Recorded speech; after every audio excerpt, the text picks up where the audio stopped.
DYSP Ganapati ಆತ್ಮಹತ್ಯೆ ಪ್ರಕರಣ ನಗರದಲ್ಲಿ ಕಿಚ್ಚು ಹೊತ್ತಿಸಿತ್ತು.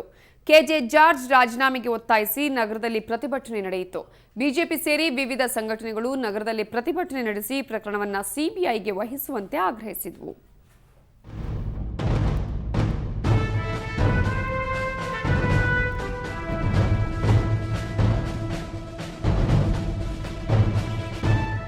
ಆತ್ಮಹತ್ಯೆಗೆ ಶರಣಾದ ಡಿವೈಎಸ್ಪಿ ಗಣಪತಿ ಅಂತ್ಯಕ್ರಿಯೆ ಕೊಡಗಿನ ಸೋಮವಾರಪೇಟೆ ಸಮೀಪದ ರಂಗಸಮುದ್ರದಲ್ಲಿ ಸಕಲ ಸರ್ಕಾರಿ ಗೌರವಗಳೊಂದಿಗೆ ನೆರವೇರಿತು.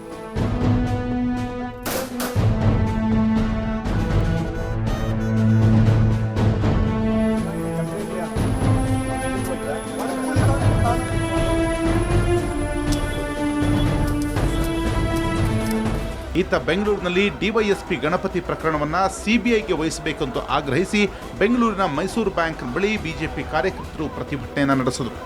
ಪ್ರತಿಭಟನೆಯಲ್ಲಿ ಭಾಗವಹಿಸಿದ ಬಿಜೆಪಿ ಮುಖಂಡರು ಸಚಿವ ಕೆಜೆ ಜಾರ್ಜ್ ವಿರುದ್ಧ ಘೋಷಣೆಯನ್ನು ಕೂಗಿ ಜಾರ್ಜ್ ರಾಜೀನಾಮೆ ನೀಡಬೇಕು ಅಂತ ಆಗ್ರಹಿಸಿದರು.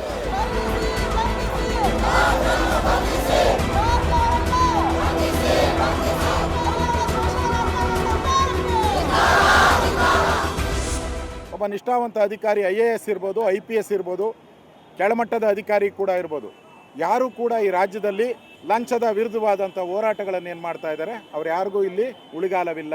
ಇವತ್ತು ಆತ್ಮಹತ್ಯೆ ಆಗಿರೋದು ಗಣಪತಿಯವರಲ್ಲ, ಇಡೀ ಇಲಾಖೆ ಸತ್ತಂತಿದೆ, ಇಡೀ ಸರ್ಕಾರ ಸತ್ತಂತಿದೆ, ಇಡೀ ಪೊಲೀಸ್ ಇಲಾಖೆಯಲ್ಲಿ ಮೌನ ಆಗ್ತಾ ಇದೆ. ಅದರಿಂದ ನಾವು ಇದನ್ನು CBI ತನಿಖೆ ಆಗಬೇಕು. CBI ತನಿಖೆ ಒಂದರಿಂದನೇ ಸತ್ಯ ಹೊರ ಬರೋಕ್ಕೆ ಸಾಧ್ಯ. CBI ತನಿಖೆ ಆಗಬೇಕು ಅಂತೇಳಿ ಬಿಜೆಪಿ ಆಗ್ರಹ ಮಾಡ್ತದೆ. ಇನ್ನು ಆನಂದರಾವ್ ಸರ್ಕಲ್ನಲ್ಲಿ ಪ್ರತಿಭಟನೆ ನಡೆಸಿದ ABVP ಕಾರ್ಯಕರ್ತರು ಡಿವೈಎಸ್ಪಿ ಗಣಪತಿ ಆತ್ಮಹತ್ಯೆ ಪ್ರಕರಣ ಕುರಿತು ಸೂಕ್ತ ತನಿಖೆ ನಡೆಸಬೇಕು ಅಂತ ಆಗ್ರಹಿಸಿದರು.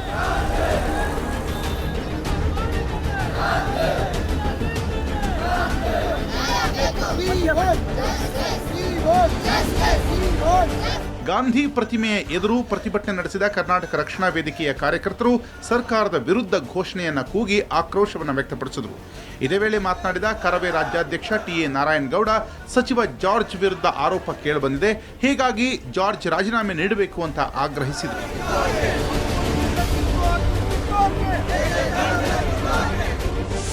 ಒಬ್ಬ ನಾಡದ್ರೋಹಿ, ಕನ್ನಡದ ಗಂಧ ಗಾಳಿಯೇ ಅರಿವಿಲ್ಲದಂತ ಏನು ಹಿಂದಿನ ಗೃಹ ಸಚಿವ KJ ಜಾರ್ಜ್, ಆ ಜಾರ್ಜ್ನ ವಿಚಾರವನ್ನು ಅವರು ಒತ್ತಿ ಹೇಳಿದ್ದಾರೆ. ಸನ್ಮಾನ್ಯ ಸಿದ್ದರಾಮಯ್ಯನವರೇ, ನಿಮ್ಮ ಸರ್ಕಾರಕ್ಕೆ ಏನಾದರೂ ಮಾನ ಮರ್ಯಾದೆ ಇದ್ದರೆ KJ ಜಾರ್ಜ್ ರಾಜೀನಾಮೆ ತಗೊಳ್ಳಿ.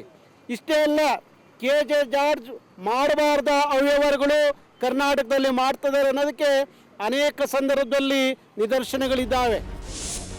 ಒಟ್ಟಿನಲ್ಲಿ ಡಿವೈಎಸ್ಪಿ ಗಣಪತಿ ಸಾವಿನ ಪ್ರಕರಣದ ಕುರಿತು ಸೂಕ್ತ ತನಿಖೆಗೆ ಆಗ್ರಹಿಸಿ ವಿವಿಧ ಸಂಘಟನೆಗಳು ಬೀದಿಗಿಳಿದು ಸರ್ಕಾರದ ವಿರುದ್ಧ ಆಕ್ರೋಶವನ್ನು ವ್ಯಕ್ತಪಡಿಸಿದೆ. ಬೆಂಗಳೂರಿನಿಂದ ಕ್ಯಾಮರಾ ಪರ್ಸನ್ ವಿನಾಯಕ್ ಜೊತೆ ಪ್ರತಿಮಾ ಪಟೇಲ್, ಮಧುಸೂದನ್, ಸುವರ್ಣ ನ್ಯೂಸ್.